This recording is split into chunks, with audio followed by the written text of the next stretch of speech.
السلام علیکم ورحمۃ اللہ وبرکاتہ۔ محترم سامعین، شمائل انفو چینل پر آپ لوگوں کا خیر مقدم ہے۔ امید ہے آپ حضرات خیریت سے ہوں گے۔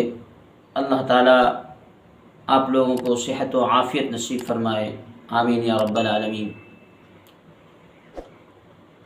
میرے محترم بزرگوں، دوستو،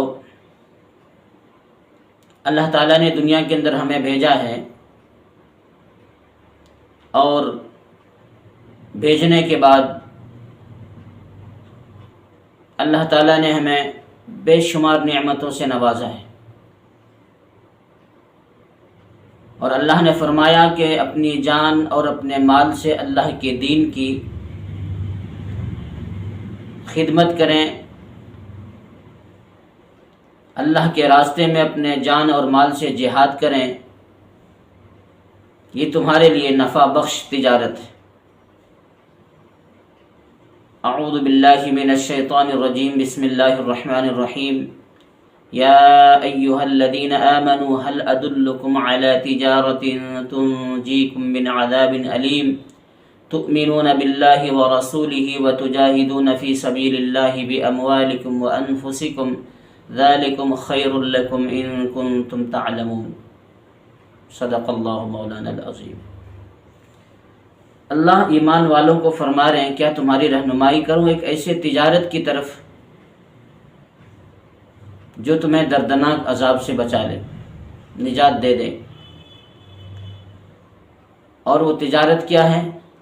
تؤمنون باللہ ورسولہ، اللہ اور اس کے رسول پر ایمان لانا، اور اس کے بعد وَتُجَاهِدُونَ فِي سَبِيلِ اللَّهِ بِأَمْوَالِكُمْ وَأَنفُسِكُمْ، اور اللہ تعالیٰ کے راستے میں اپنی جان اور مال سے جہاد کرنا۔ یہ جان اور مال اللہ تعالیٰ کی امانت ہے، اللہ نے ہم سے خرید لی ہے۔ إِنَّ اللَّهَ اشْتَرَىٰ مِنَ الْمُؤْمِنِينَ أَنفُسَهُمْ وَأَمْوَالَهُمْ بِأَنَّ لَهُمُ الْجَنَّةَ، لیکن پھر بھی آج ہر انسان میری جان، میرے مال، میری پراپرٹی، میری جائیداد، اس کی رٹ لگاتا ہے۔ ہم صرف امین ہیں، ہمارے پاس امانت ہے، یہ جب اللہ چاہے، جب لینا چاہے، ان کو اختیار ہے، ہمیں دینا ہی پڑے گا، چاہے وہ جان ہو یا مال۔ جتنی قربانی جان اور مال کی ہم اللہ کے دین کے لیے دیں گے، اس درجے کی کامیابی، اس درجے کا مقام اور مرتبہ، اس درجے کا سکون ہمیں دنیا کے اندر بھی اللہ تعالیٰ عطا فرمائیں گے، اور آخرت کی لامحدود زندگی میں ہمیں کامیابی ملے گی۔ اس دین کو جتنا ابو بکر صدیق رضی اللہ تعالی عنہ نے اپنی جان اور مال سے سینچا ہے، اس دین کی جتنی انہوں نے مدد کی ہے، امت میں کسی کا اتنا حصہ نہیں۔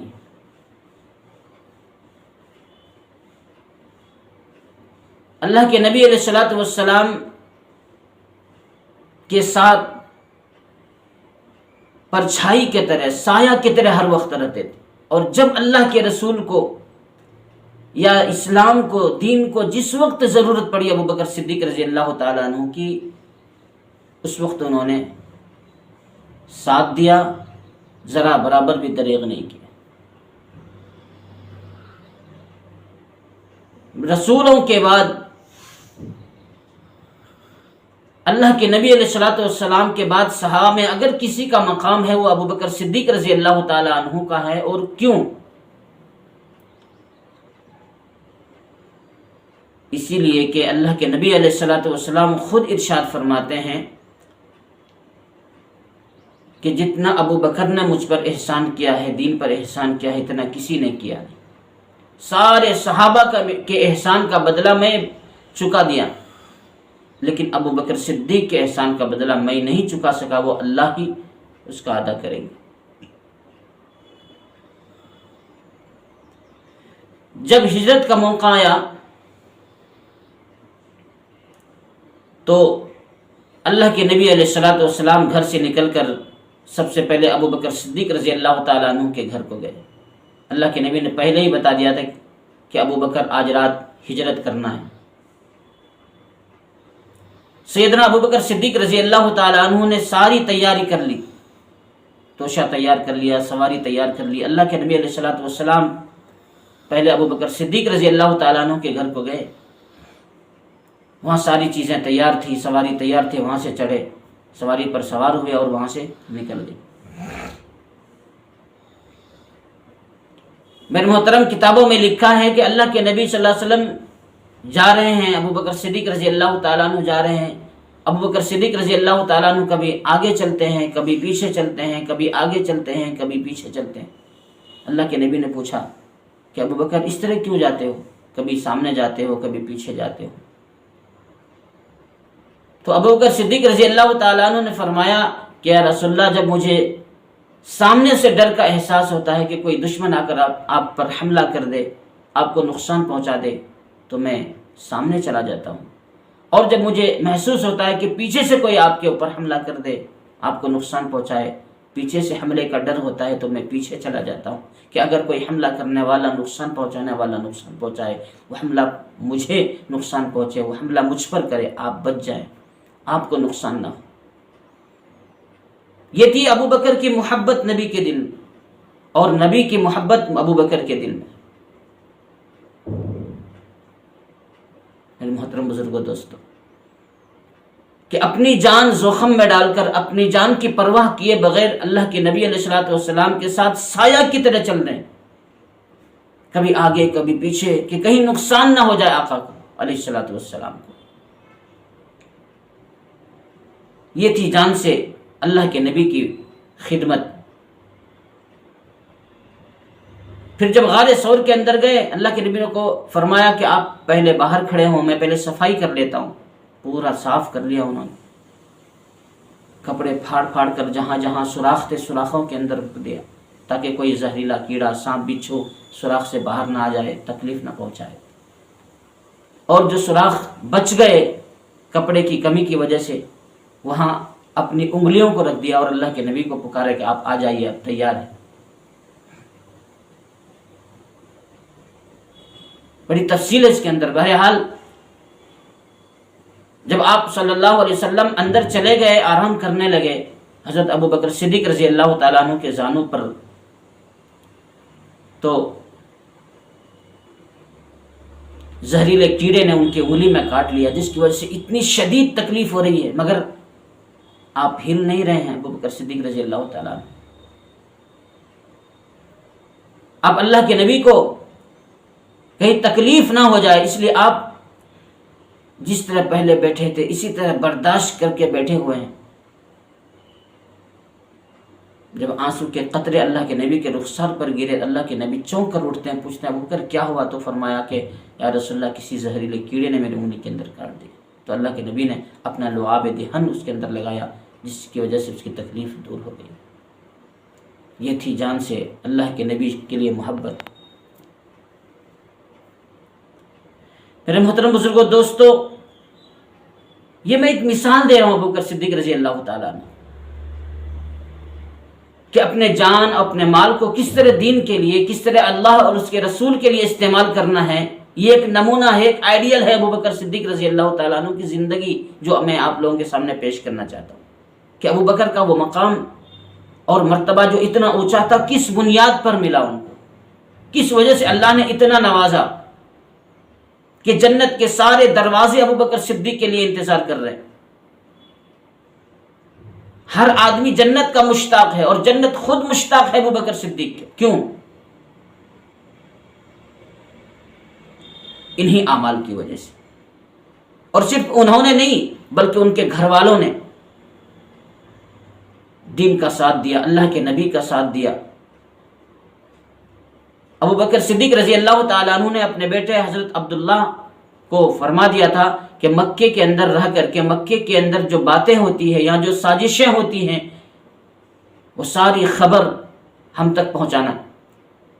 بہت نازک ماحول تھا اس وقت، یہ کام بڑا مشکل تھا، لیکن پھر بھی حضرت عبداللہ بن ابو بکر رضی اللہ تعالیٰ عنہ نے یہ کام اپنے ذمے لیا، اور وہاں کے جو حالات تھے وہ دن بھر معلوم کرتے اور رات کی تاریکی میں جا کر اللہ کے نبی علیہ الصلوۃ والسلام تک پہنچاتے تھے، اپنے والد تک پہنچاتے تھے۔ 3 دن تک آپ لوگ غار ثور کے اندر رہے، اور 3 دن تک یہی ذمہ داری حضرت عبداللہ بن ابو بکر کی رہی، اور حضرت اسماء بنت ابی بکر رضی اللہ تعالیٰ عنہ جو ابو بکر کی صاحبزادی ہیں، ان کی ذمہ داری تھی کھانا پہنچانے کی، آپ لوگوں کے لیے کھانا پینا پہنچاتی تھی۔ ایک مرتبہ کافروں نے ان کو پکڑ لیا اور پوچھا کہ تمہارے والد اور محمد کہاں ہیں بتاؤ، انہوں نے بتانے سے انکار کر دیا، جس کی وجہ سے ان لوگوں نے ان کو تکلیف پہنچائی، مارا پیٹا، ان کو زخمی کر دیا۔ تو صرف ابو بکر صدیق رضی اللہ تعالیٰ عنہ کی قربانی اس کے اندر شامل نہیں ہے، ان کے گھر والوں نے بھی وہ قربانی دی۔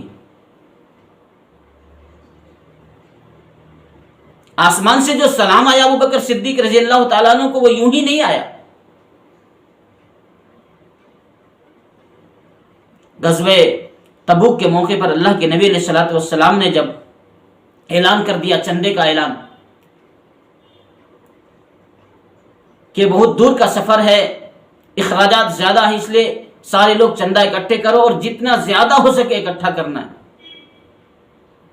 کوئی صحابی 2 کلو کھجور لے کر آتے ہیں، کوئی 3 کلو لاتے ہیں، کوئی 6 کلو لاتے ہیں، کوئی کچھ چھپا کر کے لاتے ہیں۔ اس زمانے کے اندر حضرت عمر رضی اللہ تعالیٰ عنہ کے پاس بڑی خوشحالی تھی، دولت کی بھرمار تھی۔ حضرت عمر رضی اللہ تعالیٰ عنہ خوش ہو گئے کہ آج تو ابو بکر سے آگے بڑھنے کا موقع مل گیا، دل ہی دل میں خوش ہو رہے ہیں کہ ہمیشہ نیکیوں میں ابو بکر مجھ سے آگے بڑھ جاتے ہیں، آج میرے پاس سہولیت ہے، میرے پاس پیسے ہیں، آج میں ابو بکر سے آگے بڑھ جاؤں گا۔ اور اس ارادے سے، اس نیت سے وہ گھر گئے اور اپنی بیوی سے کہا کہ سارے مالوں میں نصف نصف کرو، آدھا آدھا کرو، آدھا گھر والوں کے لیے چھوڑا اور آدھا اللہ کے نبی کے قدموں پر ڈالا۔ اتنے زیادہ مال ہو گئے کہ خود نہیں اٹھا سکتے، غلاموں کو بلایا، غلاموں کے کاندھے پر لاد کر کے وہ پیسے، وہ مال اللہ کے نبی کے پاس لے کر آ گیا حضرت عمر رضی اللہ تعالیٰ عنہ۔ اللہ کے نبی نے پوچھا بِأَيِّ شَيْءٍ جِئْتَ يَا عمر، کیا کچھ لے کر آئے ہو عمر؟ حضرت عمر فاروق رضی اللہ تعالیٰ عنہ نے فرمایا نصفت مالی نصف لأہلی ونصف للاسلام ونصف فی سبیل اللہ۔ یا رسول اللہ، میں نے مال کے 2 حصے کیے، آدھا حصہ گھر والوں کے لیے چھوڑا اور آدھا یہاں لے کر کے آیا۔ اللہ کے نبی نے فرمایا کہ ٹھیک ہے، رکھ دو۔ مال جوڑ دیا گیا۔ حضرت ابو بکر صدیق رضی اللہ تعالیٰ عنہ گھر کو گئے اور جو کچھ بھی تھا گھر کے اندر سب کچھ انہوں نے جمع کر لیا۔ بہت کم تھا، بہت تھوڑا، صرف 2 پوٹلی بنی وہ ساری چیزوں کی، یہاں تک کہ جو کھجور اپنے والد کے لیے رکھے تھے وہ بھی لے لیے۔ گھر میں کچھ بھی نہیں ہے، تھوڑا تھا، کم تھا، اس لیے حضرت ابو بکر صدیق رضی اللہ تعالیٰ عنہ دونوں بغل میں دبائے ہوئے چھپتے چھپاتے آئے، اس لیے کہ کوئی کتنا کلو، کتنے کنٹل کھجور لے کر آ رہے، مال لے کر آ رہے ہیں، پیسے لے کر آ رہے ہیں۔ حضرت عبد الرحمن بن عوف رضی اللہ تعالیٰ عنہ کئی 100 ٹن کھجور لے کر کے آئے۔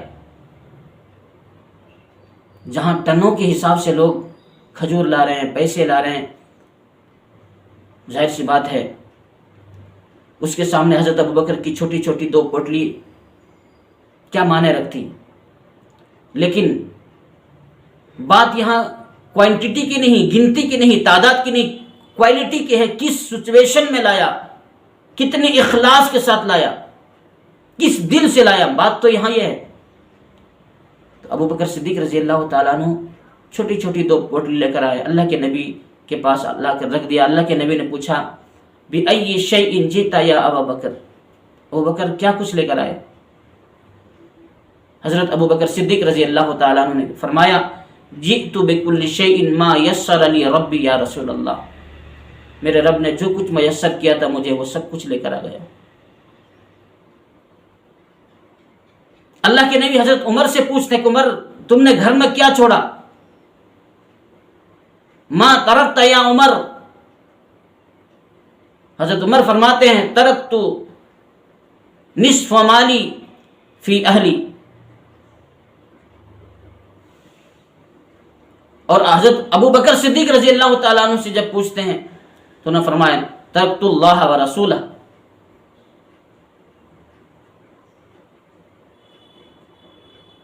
میں نے اللہ اور اس کے رسول کو گھر کے اندر چھوڑا ہے، کچھ بھی نہیں ہے، سب کچھ جھاڑو دے کر کے لے کر آ گئے. یہ تھے ابو بکر، یہ تھا ان کا مزاج دین کے لیے، اللہ اور اس کے رسول کے لیے خرچ کرنے کا، قربانی دینے کا. ابو بکر یوں ہی ابو بکر صدیق نہیں بن گئے. اچانک یہ باتیں ہو رہی ہیں کہ حضرت جبرائیل علیہ الصلوۃ والسلام تشریف لائے، اور اس وقت کا آنا اللہ کے نبی کے لیے بڑا تعجب خیز تھا. اور جس حالت میں آئے، جس انداز میں آئے کہ ان کے جسم پر حضرت جبرائیل علیہ الصلوۃ والسلام کے جسم پر بھی ٹاٹ کا لباس ہے جو ابو بکر صدیق رضی اللہ تعالیٰ عنہ نے پہنا تھا، کہ گھر میں کچھ نہیں ہے، یہاں تک کہ لباس وغیرہ بھی لے کر آ گئے، سب کچھ لے کر آ گئے، اور اپنے لباس کی جگہ ٹاٹ کا لباس تھا، بٹن کی جگہ کانٹے لگا دیے انہوں نے. سیم وہی لباس پہن کر، وہی کپڑا پہن کر حضرت جبرائیل علیہ السلام تشریف لاتے. اللہ کے نبی اوپر سے نیچے، سر سے پاؤں تک دیکھتے ہیں. حضرت جبرائیل علیہ السلام سے اللہ کے نبی پوچھتے ہیں کہ جبرائیل یہ کیا ہے؟ یہ کیا تم نے پہنا؟ ابو بکر سے کہا لباس تم نے پہن لیا، جو کپڑا ابو بکر نے پہنا وہی کپڑا تم نے پہنا.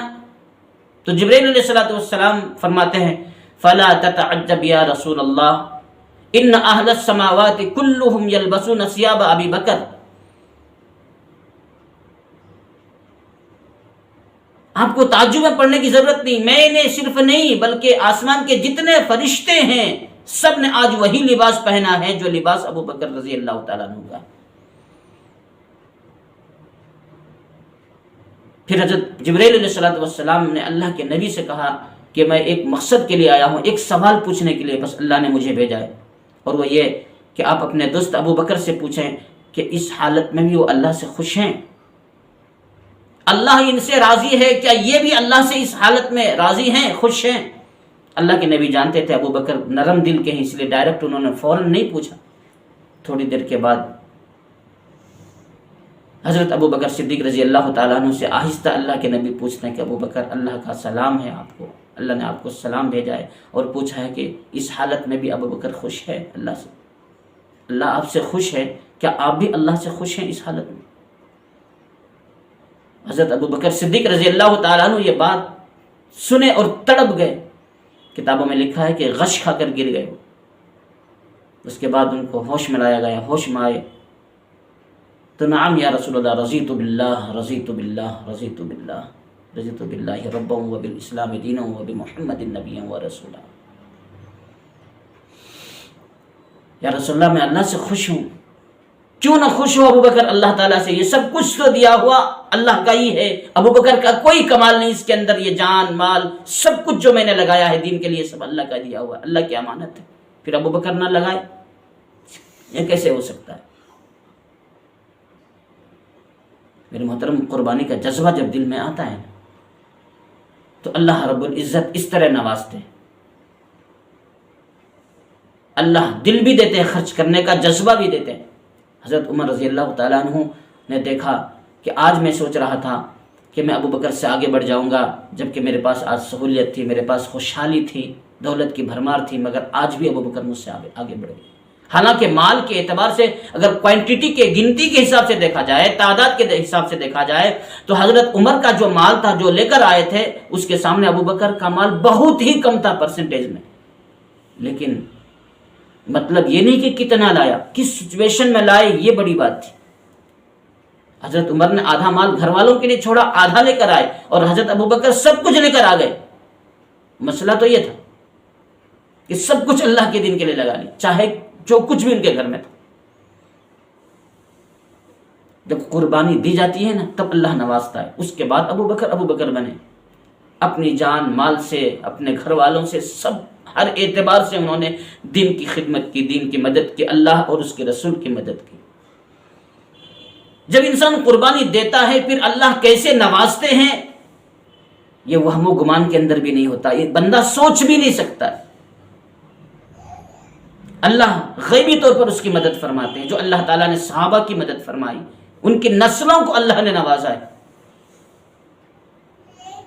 میرے محترم بزرگوں، دوستو، اللہ تعالیٰ نے وعدہ فرمایا ہے کہ جو اپنی جان اور مال سے اللہ کے دین کے لیے قربانی دے گا اللہ تعالیٰ اس کو اپنے طور پر، غیبی طور پر اس کو نوازیں گے. بس ایک بات کر کے ختم کر دیتا ہوں. حضرت داؤد طائی رحمۃ اللہ علیہ بہت بڑے اللہ والے گزرے ہیں. ان کے زمانے کے اندر ایک واقعہ پیش آیا. میں یہ آپ کو بتانے کی کوشش کر رہا ہوں کہ اللہ تعالیٰ کس طرح بندوں کو آزمائش میں ڈالتے ہیں اور پھر کس طرح اپنے طور پر ان کو نوازتے ہیں، کس طرح ان کے لیے راستہ کھول دیتے ہیں، رزق کے دروازے، صحت کے دروازے، زندگی میں کامیابی کے دروازے وہ کس طرح اللہ تعالیٰ کھولتے ہیں. اس کا ایک نمونہ پیش کر رہا ہوں کہ داؤد طائی رحمۃ اللہ علیہ اللہ کے بہت بڑے ولی. ان کے زمانے کے اندر ایک عورت بیوہ ہو گئی. بظاہر کوئی اسباب ان کے پاس نہیں ہے، وراثت میں کچھ ان کے شوہر نہیں ہے چھوڑا جس سے ان کی گزران چل سکے. ان کے پاس 3 درہم تھے. انہوں نے ان 3 درہم سے اون خریدا، اون، اور اون سے کچھ سامان بنانے لگی. ہاتھ سے تیاری کی انہوں نے اور بازار میں بیچا تو اس سے 5 درہم ہوئے وصول. 5 درہم میں سے انہوں نے 3 درہم، پھر بھی 3 درہم سے انہوں نے اون خرید لیا اور 2 درہم سے بچوں کے کھانے پینے کی چیزیں. ایسے ہی زندگی ان کی گزرتی رہی. اون لاتی بازار سے، اپنے ہاتھ سے کچھ سامان تیار کرتی، کچھ چیزیں تیار کرتی، پھر بازار میں بیچتی. اس میں جو پیسے آتے پھر اس میں سے اون خرید لیتی اور بچت کا کھانے پینے کی چیزیں، کپڑے وغیرہ خریدتی. کچھ دن تک ایسے ہی گزرتا رہا. ایک دن اچانک بازار سے وہ آئیں، اون کا جو گولا تھا وہ اپنے گھر کے سامنے آنگن میں صحن کے اندر انہوں نے رکھا اور بچوں کو کھانا دینے لگی کہ اچانک ایک پرندہ اڑا اور وہ اون کا گولا کوئی پھل وغیرہ سمجھ کر وہ پرندہ اڑ کر کے چلا گیا. اب اپنی نظر کے سامنے کل جمع پونجی لٹتے ہوئے جب انہوں نے دیکھا تو پاگل سی ہو گئی، حواس باختہ ہو گئے کہ اب میرا کیا بنے گا. جمع پونجی تو وہی تھی میرے لیے گزران کا اور وہی کچھ لٹ گیا. پریشان ہو گئی، کہاں جائے، کس سے مدد مانگے. ان کو خیال آیا یہاں تو اللہ کے ایک بڑے ولی ہیں، چلو ان سے مدد مانگتے ہیں، ان سے اپنے حالات کا، درد کا اظہار کرتے ہیں، ہو سکتا ہے کوئی مدد مل جائے، کوئی مفید مشورہ مل جائے. وہ حضرت داؤد طائی رحمۃ اللہ علیہ کے پاس آئی، اپنا پورا ماجرا بیان کیا، پورے حالات بیان کیے اور انہوں نے کہا کہ حضرت میں ایک سوال پوچھنا چاہتی ہوں آپ سے. اتنا سب کچھ ہونے کے باوجود میرے ساتھ، جبکہ میں بیوہ ہوں، میرے بچے یتیم، پھر بھی اللہ تعالیٰ نے میرے ساتھ یہ کیا ہمارا رب رحم دل ہے یا ظالم؟ انہوں نے یہ سوال کیا حضرت داؤد طائی رحمۃ اللہ علیہ سے کہ ہمارا رب ظالم ہے یا رحم دل ہے. یہ بات سن کر حضرت داؤد طائی رحمۃ اللہ علیہ کے رونگٹے کھڑے ہو گئے. ان کو سمجھانے لگے، اس عورت کو سمجھا ہی رہے تھے کہ اچانک دروازے پر کسی کی دستک ہوئی. دروازہ کسی نے کھٹکھٹایا. حضرت داؤد طائی رحمۃ اللہ علیہ دروازے کے پاس گئے تو 10 افراد تھے وہاں، کچھ سامان ان کے سروں پر تھے. انہوں نے سلام وغیرہ کرنے کے بعد کہا کہ ہم لوگ مسافر ہیں. حضرت داؤد طائی رحمۃ اللہ علیہ نے آنے کا مقصد پوچھا، کیوں آئے ہو، کس غرض سے آئے ہو؟ انہوں نے کہا کہ حضرت ہم مسافر تھے، ہم لوگ کشتی میں سفر کر رہے تھے کہ اچانک ہمارے کشتی کے اندر سوراخ ہو گیا اور سوراخ سے پانی اتنی تیزی سے بھرنے لگا کشتی کے اندر کہ ہمیں ڈوبنے کا اور موت کا جو ہے منظر سامنے نظر آنے لگا کہ اب ہماری موت یقینی ہے. چند منٹوں کے اندر ہم لوگ ڈوب کر مر جاتے کہ اچانک ہم سب نے اللہ سے وعدہ کیا کہ اگر اللہ ہماری جان بچا دیں تو ہم سب آدمی 10 افراد، ہر آدمی 1,000 درہم صدقہ کرے گا. اللہ سب نے وعدہ کیا. ہم نے اللہ سے ادھر وعدہ کیا، ادھر دیکھا کہ ایک پرندے نے اون کا ایک گولا ہماری کشتی کے اندر ڈالا. وہ اون کا گولا ہم نے کشتی کے سوراخ کے اندر گھسا دیا پھنسا دیا، جس کی وجہ سے باہر کا پانی جو اندر آ رہا تھا وہ بند ہو گیا۔ پھر اندر جو پانی تھے اس کو میں نے باہر پھینکا، ہماری جان بچی۔ اور قریب کا یہ جو ساحل تھا آپ کا، ہمیں تو جانا دور ہے، مگر جو ہم نے اللہ سے وعدہ کیا تھا صدقہ دینے کا، اس وجہ سے ہم نے جو یہ قریبی ساحل میں اپنا لنگر ڈالا اور لوگوں سے پوچھا کسی معتبر آدمی کا پتہ، لوگوں نے آپ کا نام بتایا کہ فلاں آدمی کے پاس چلے جاؤ، بہت معتبر، اس لیے ہم آپ کے پاس آئے ہیں۔ اور یہ 10,000 درہم صدقہ ہے ہماری طرف سے، آپ مستحقین کو تلاش کر کے ڈھونڈ کر آپ ان میں تقسیم کر دیں، یہ آپ کے ذمہ ہے۔ وہ 10 افراد یہ پیسے درہم دے کر کے چلے گئے۔ حضرت داؤد طائی رحمۃ اللہ علیہ کا آنکھوں میں آنسو ہیں، اللہ کی حکمت پر پریشان ہیں، حیران ہیں۔ وہ 10,000 درہم لے کر اس عورت کے پاس آئے اور ان کے سامنے انہوں نے ڈال دیا، رکھ دیا، کہا یہ سب کچھ تمہارے لیے، اور پورا واقعہ بتایا کہ یہ درہم کہاں سے آئے۔ جو ان کشتی والوں مسافرین کے ساتھ جو واقعہ پیش آیا، وہ واقعہ بتا کر اس عورت سے کہا کہ یہ لو تمہارے پیسے، جو تمہاری کل جمع پونجی جو لٹ گئی تھی اس کا بدلہ یہ ہے۔ اور پھر ایک سوال انہوں نے کیا کہ اب میں تم سے پوچھتا ہوں کہ اب بتاؤ تمہارا رب رحم دل ہے یا ظالم؟ تمہارے 3 درہم کے اون لٹے تھے اور اللہ نے 10,000 درہم واپس کیا، کس حکمت سے، کس انداز سے تم وہم و گمان بھی نہیں کر سکتے، سوچ بھی نہیں سکتی تھی تم۔ اس عورت کی آنکھوں میں آنسو آ گئے، شرم کے مارے سر جھکا لیا، ان کے رواں رواں سے اللہ کا شکر ادا ہو رہا تھا، جسم کے ہر بال اللہ کا ممنون و مشکور تھا، رونگٹے کھڑے ہو گئے۔ میرے محترم بزرگوں، دوستو، اللہ بڑے حکمت والے، جہاں ہماری عقل، ہماری سوچ ختم ہوتی، وہاں سے اللہ کی حکمت شروع ہوتی۔ ہم اللہ کی حکمت کو سمجھ نہیں پاتے ہیں اور اللہ کو کوستے ہیں، بدنامی کا صحرا اللہ پر دیتے ہیں، اپنی ناکامی کا صحرا اللہ کے اوپر ڈال دیتے ہیں۔ اللہ نے میرے ساتھ اس طرح کر دیا، اس طرح کر دیا، یہ نہیں سوچتے کہ ہمارے اندر کمی ہے، یا ہو سکتا ہے اللہ نے کسی مصلحت کی وجہ سے ہمارے ساتھ یہ معاملہ پیش کیا ہو، یہ آزمائشیں ہمیں دی ہو۔ بہرحال میرے محترم بزرگوں، دوستو، اپنی اور جان مال کو جتنے دین کے لیے لگائیں گے، جتنی قربانی دیں گے، اس درجے کی کامیابی، اس درجے کی جو ہے دنیا کے اندر اور آخرت کے اندر ناکامی سے بچنے کا صحرا ہمیں ملے گا۔ وہ کب ملے گا؟ جب اپنی جان اور مال سے اللہ کے دین کی خدمت کریں گے اور اللہ کے اور رسول کو خوش کرنے والے اعمال کریں گے۔ اللہ سے دعا فرمائیں کہ اللہ تعالی ہمیں دین پر کامل اور مکمل طور پر چلنے کی توفیق عطا فرمائے۔ اللہ ہماری ساری ٹوٹی پھوٹی عبادتوں کو قبول فرمائے۔ اللہ تعالی صراط مستقیم پر ہم سب کو چلنے کی توفیق نصیب فرمائے۔ آج بس اتنا ہی، انشاءاللہ پھر آگے دوسری ویڈیوز کے اندر گفتگو کریں گے کہ اللہ تعالیٰ نے دین کو دے کر ہم پر کتنا بڑا احسان کیا ہے، اور دین پر چل کر ہم کیا کچھ پا سکتے ہیں، کیا کچھ حاصل کر سکتے ہیں۔ اللہ تعالیٰ ہم سب کے کہنے سننے کو قبول فرمائے، آمین یا رب العالمین۔ وآخر دعوانا ان الحمدللہ رب العالمین۔ میرے محترم، جو لوگ چینل پر نئے ہیں ان سے میری درخواست ہے کہ چینل کو سبسکرائب کریں، شیئر کریں۔ دین کی اس طرح کے بات امت تک پہنچانے کے لیے آپ کے سپورٹ کی، آپ کی مدد کی ضرورت ہے۔ زیادہ سے زیادہ ویڈیوز کو شیئر کریں۔ اللہ تعالیٰ آپ کو جزائے خیر عطا فرمائے۔